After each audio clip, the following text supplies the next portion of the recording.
And I'll let you guys know. Yummy! Delicious to watch. Busy update. So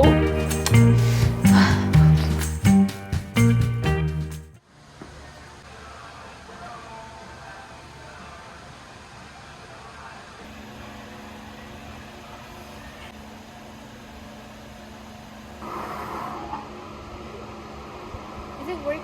Am I?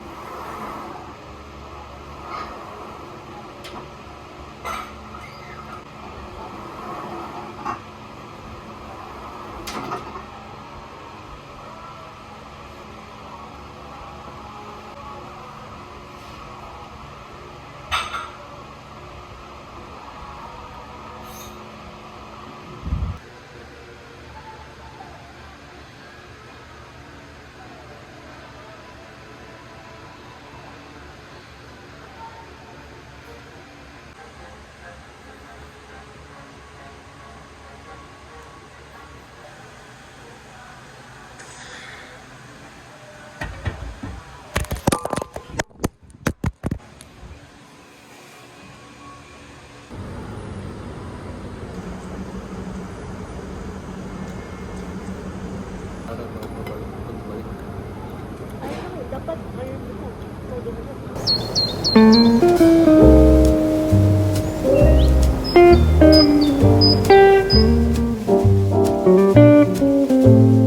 what's that, Leo?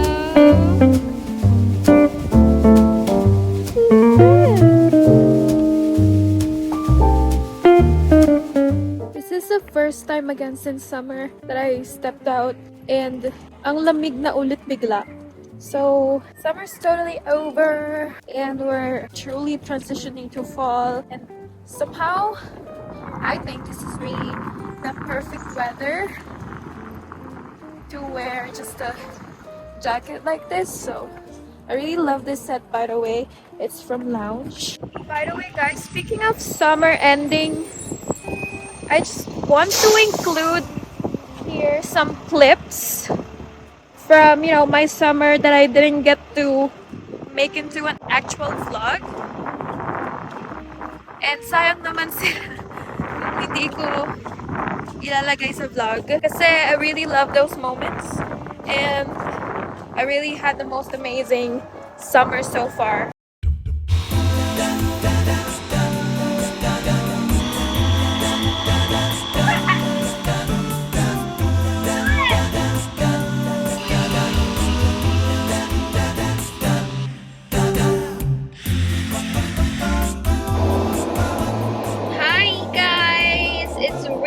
Birthday today. Everyone wish Rio a happy birthday in the comments.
I'm returning this package sa UPS because I ended up not liking the fit.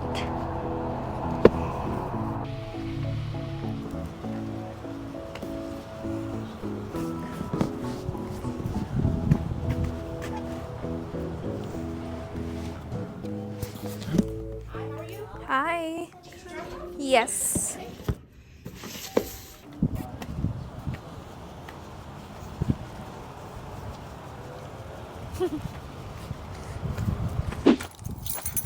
Guys, are we seeing how big this car is?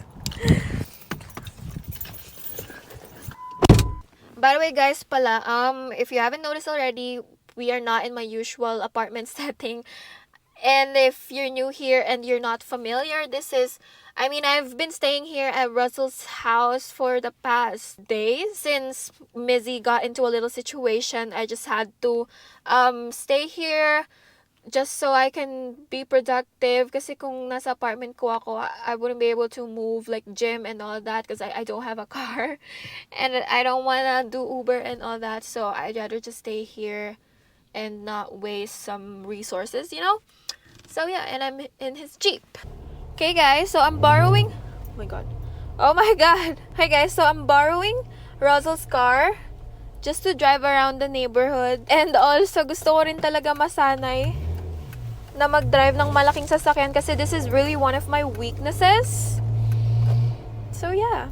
Anyway, Mizzy update. In reference to this video, if you guys haven't watched it, what happened and all that, well, it's here. You can watch it first if you like. But in reference to that video, I know a lot of you guys wanted an update. So yesterday, she was still in the operation room, aka Russell's garage, and she has been resting there for like 2 weeks because Russell was trying to figure out what's wrong and all, and he ended up replacing some parts, you know. Oh my god, where am I? Yeah, so he ended up replacing some parts na he said might cost me so much more kung gagawin sa car repair shop. So let's say, sabi niya kasi merong mga ibang part dun na mga minimal lang, mga basic lang na would just cost me 60 to 100 bucks, pero sa auto repair shop might cost me triple or like 5 times the price. So ayun, tinry niya yun ayusin, and hindi pa rin nag-start yung car ko. Like, ayaw pa rin niyang mag-start. That's why earlier this morning I had to tow it again to the car shop na talaga, guys, sa car repair shop. Sa totoo lang, guys, sobrang stressed talaga ako the past few weeks. That's why, as you can see, I'm breaking out and all that. And I don't really look my best. Pero, you know, I learned to try to let go of the things that are out of my control already. But I really hope na maayos na yung car ko soon. And the way it would go is they would diagnose my car, figure out what's wrong professionally, and then they would quote me for how much yung aabutin ng mga repairs ko. And from there, I will decide kung kaya ko ba, gusto ko bang ipagawa or what. And then after nun, that's when they'll schedule for the actual fix, and I really don't know how many days it will take. I feel like this year, ito yung pinaka-major lesson ko sa buhay na talagang I had to learn the hard way.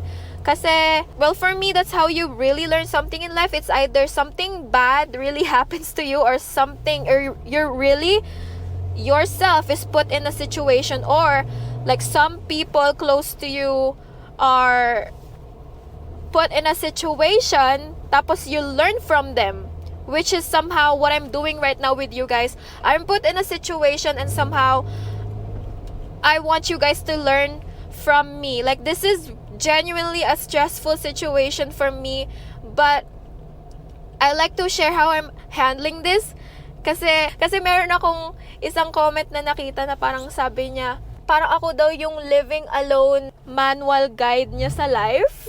And yun, that's actually my point kung bakit ko sinashare yung mga ganap sa buhay ko, good man or bad. Kasi alam ko, most of you guys are college students. And siguro most of you guys, malapit na kayong gumraduate. And soon, you're gonna get your job. And then soon, you might have a car if that's one of your goals.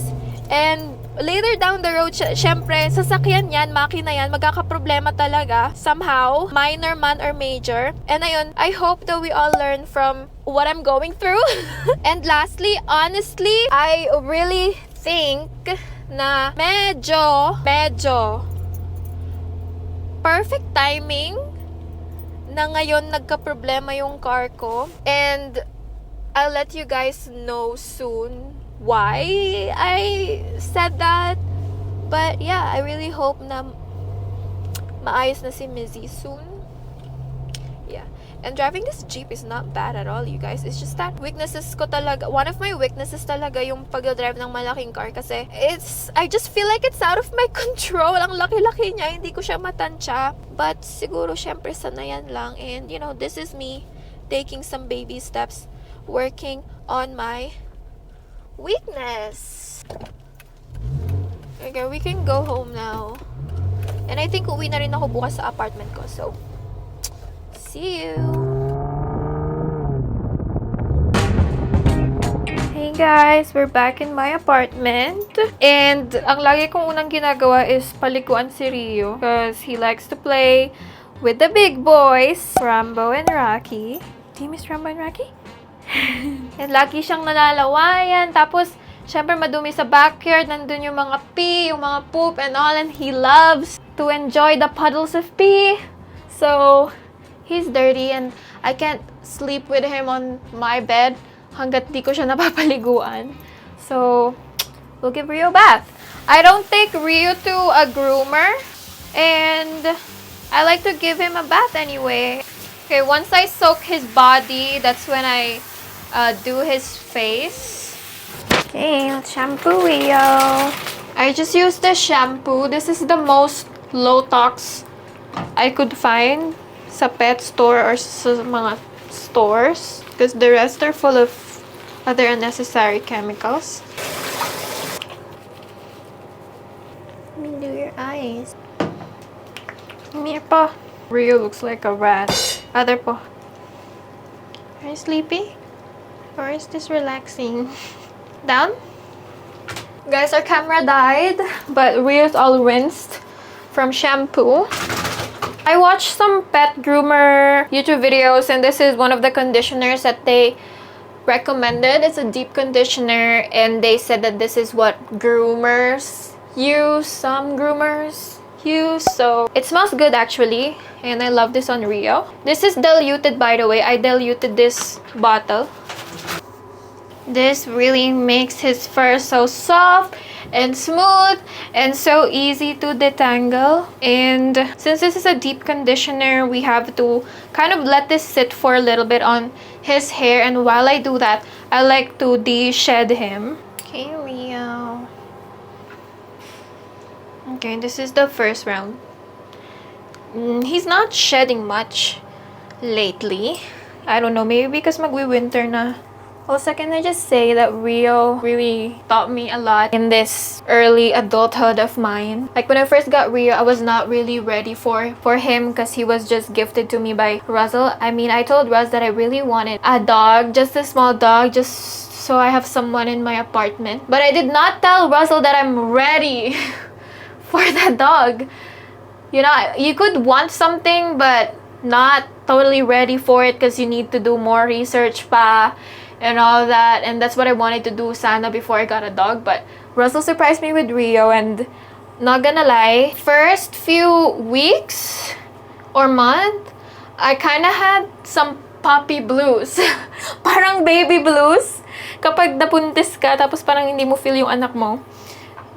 I don't know if that's the right explanation for it. Basta I had puppy blues, and nalulungkot ako and nai-stress ako kasi hindi ko alam kung paano ko gagawin si Rio. Pero I'm very happy na mabait naman si Rio, guys. Hindi naman niya ako sobrang pinahirapan. Like, yes, syempre aso to, makulit. Marami din siyang nasira sa apartment ko, and marami rin siyang mess that he made. But he really taught me to be patient. Yun talaga, guys. Super patient, and maybe a little too dramatic or emotional to say. But Rio really helped me heal part of my inner child talaga when it comes to him, you know, being, of course, a dog, and the fact that he's just like a child.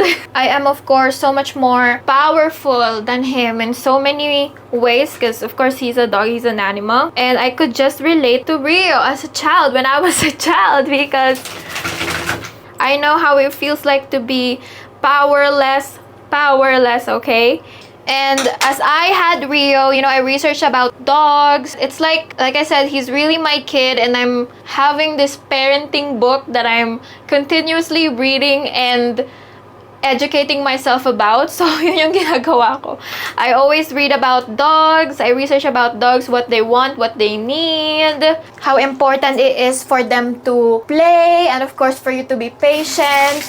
And guys, I don't really share much about my childhood, but I did not really get all the freedom when it comes to play and when it comes to having patient people around me. So the fact that I get to practice that with Rio just heals something in me.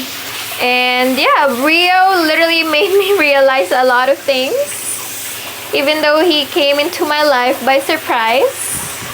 It's so nice to have a dog, you guys. Also, another realization lang na I got from Rio, I got from taking care of Rio and for having him as a dog is that, you know, as a dog, they're only here for such a short amount of time. And the realization is that as a kid, you know, we were only young humans for such a short amount of time, and I just wish that my childhood was embraced and well spent somehow. That's why it's very important for me to give Rio a really good life because, you know, he's only gonna be here for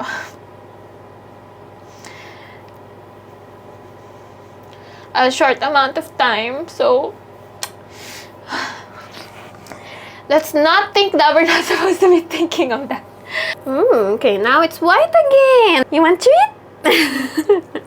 Also, guys, pala, while we're at it, I just want to say that don't beat up your dogs. Ako, as for me, I grew up in an environment or in an era where people just beat up dogs, kinukulong lang yung aso, and also parents are beating up their kids. Well, that's the era I grew up in, and the environment I grew up in. And as a child, I was also beaten up a lot, you guys. I had really strict parents, and I was just always asked to, you know, stay home, don't go out. And I don't like to do that with Rio. I make sure, like I said, that I'm patient with him, that even though he messes up some things, he literally chewed up my most expensive sneakers. I was okay with him, you know. I understand that he's just a dog. I need to train him more, and the responsibility is on me. And on the other hand, ayoko nang nakakulong lang siya lagi. That's why I always like to take him out, let him, you know, walk outside and experience life. Right, Meow? Okay, let's dry you out. Sometimes he sleeps on this, but sometimes he absolutely hates it. So I don't know what it is today. Poor baby boy. Good job, Leo. Good job. We're done. We're done. You want chit-chit? You want chit-chit? Okay, Rio. Come here. Rio, sit.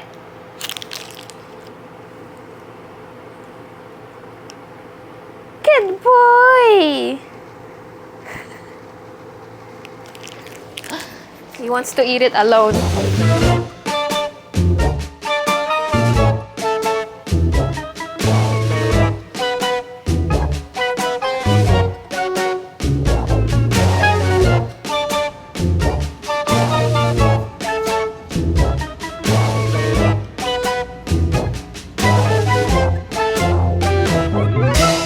Hi guys, let's make kimchi fried rice and steak for dinner, like steak bites.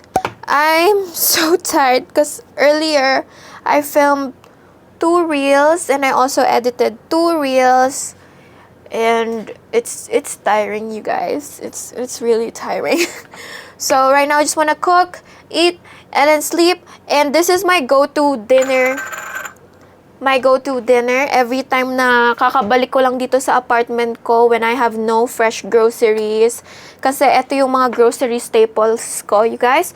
So I have here, of course, the rice. Nagsaing na ako kanina. And I have like a mini sack of rice here in my apartment. So hindi ako nauubusan bigla-bigla ng kanin. So grocery staple yung rice. Then I also have eggs. And then, kimchi. This one, guys, I bought this the beginning of this year. And tingnan nyo.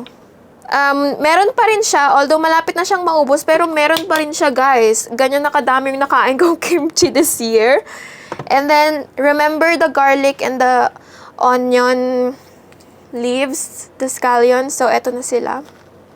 And gagamitin natin sila today. And also pala my steak. I keep at least one kind of meat sa fridge ko. Like ground beef, red meat, like steak. Kasi mahilig ako sa red meat, guys, sa beef and sa seafood. So I usually have steak, ground beef, and shrimp in my fridge as few of my staples. Hindi ako nawawalan para, you know, hindi ako nagugutom. Sa apartment ko kasi ayoko mag-order ng food sa labas. And it's 10 p.m. you guys. Ayoko nang bumaba sa apartment ko because usually the delivery guys, hindi sila pwede pumasok dito sa building. So I usually have to go down and I don't want to do that. So I'd rather cook. Okay, kimchi sauce. I honestly just eyeball this. So I just get whatever much kimchi I want. Kind of cut it into smaller pieces.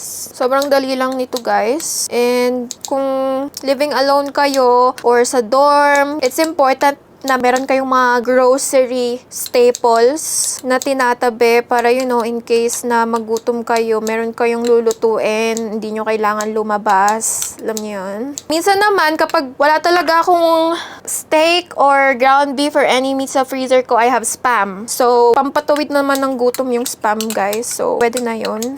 Okay. Wait lang, adjust ko yung konti. Saan nakikita nyo yung pan? Anyway, let's start with my garlic. Sobrang dali lang netong silicone tray na to, guys, kasi flexible siya, so malalabas mo talaga yung garlic. Sana wag tumalsik kasi napainit ko masyado yung pan. Okay. Little sizzles lang. Okay. Okay na yung tatlo. Mahilig ako sa garlic, guys, so madami akong nilalagay. Oh no, actually, I also need the green onions. This is such a genius hack, you guys. I hope napanood nyo yung vlog na yon where I did this. Cause it's such a genius hack. Okay, this goes back to the freezer. So easy, you know, like na mince na siya, na-cut na and all. Okay, let's just melt this a little bit and then I'm gonna add oil. Okay, it's a little bit melted now. Okay, just a little bit of oil. Honestly, ilagay na rin yung kimchi kasi dapat sabay-sabay yan. Naiwan ko. Okay, saute that. Okay, let's get a little bit more of kimchi juice. Gochujang. I like mine spicy, so I add this much. 1 tablespoon soy sauce. Sesame oil. Some sugar. Half a tablespoon, I'd say. And so just mix this, kind of dissolve the gochujang a bit because it medyo buo-buo siya. Also, I forgot to mention, pero mga staple ko din to, guys. Gochujang, this big jar is just always in my fridge. And then, eto din yung mga soy sauce, sesame oil, just always in my fridge. Okay, while waiting for that to toast up a little bit, biyakin natin yung kanin. I think dadamihan ko na yung kanin kasi para meron akong brunch tomorrow morning. Let's do about 3 cups of rice. Honestly, when it comes to cooking, masasanay na lang din talaga kayong mag-eyeball kasi realistic cooking, no one brings out a freaking measuring cup. So, well, I'm just showing you the real thing, how I do it. Pero you can do measuring cups if you want dishes to wash. I don't. For the steak, let's cut this. I'm just gonna use scissors. Don't judge me, because like I said, I don't wanna wash another freaking knife. So I'm just gonna do some steak bites. This is ribeye steak, by the way. Okay, once the rice is all warm, I'm gonna put the sauce. Time to add the sauce. Make sure you coat every grain of rice with the sauce and make it all red. Okay, and I kind of like to pat it down the pan just so I get the crisp and toasty. In 2 to 3 minutes, it's done, and then we're gonna cook the steak. And then eggs, and then eat.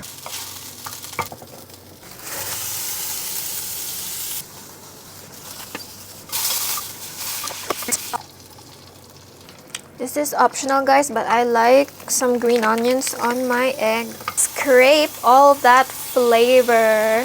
Just cover it for a minute.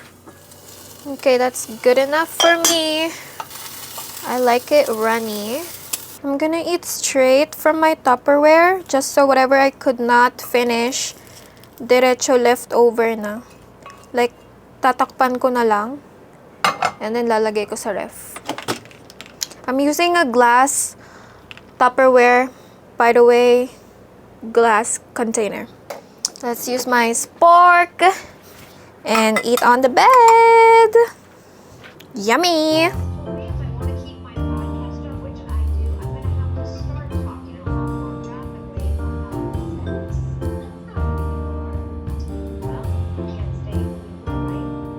Guys, this is the end of the vlog, but I just wanted to hop on here real quick because I just got the final update from the repair shop about my car, and I just want to do everything here in this video and not make another car update. So the car repair shop told me that my engine is totally gone and that it would cost me $12,000 to have it repaired. And I was so shocked, you guys. I was so stressed. I was crying earlier. I mean, I expected it to be expensive, just not this much. Okay, and the repair shop only gave me one option, and I just don't feel comfortable putting that chunk of money without knowing all my options. So I had to pull the car, my Mizzy, out of the repair shop for now and have it stay at Ruz. In the meantime, I mean, it's gonna be there for a while, so I had it covered and just have it safe and sound there until I figure out other places that could give me more options. So yeah, but that's it, you guys. I mean, I'm really sad, but I want to move on for now. Let's close this chapter for now, and I hope that,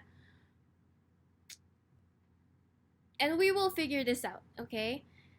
And yeah, I know, I'm sorry ang haba na nung video na to, but if you reach this part of the vlog, please comment car emojis. I want to know who you guys are, and it's important for me, and I really appreciate it to have people really just stay on these kinds of videos where I was just really vulnerable, and I don't really do this much anymore.